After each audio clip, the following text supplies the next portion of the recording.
نبی اکرم صلی اللہ تعالیٰ علیہ وسلم نے فرمایا جو مومن ہوتا ہے نا وہ بھولا بھالا ہوتا ہے اور شرافت والا ہوتا ہے۔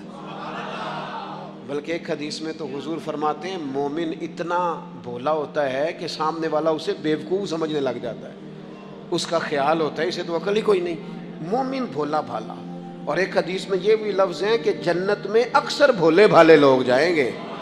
یہ جو تیزیاں ہیں نا، انسان کا سمجھدار ہونا اور بات ہے، انسان کا تدبر والا ہونا، فہم و فراست والا ہونا اور بات، لیکن چلاک ہونا، مکار ہونا، شیشے میں اتارنا، لوگوں کو اپنے قابو میں کرنے کی کوشش کرنا، اس کو شریعت پسند نہیں کرتی۔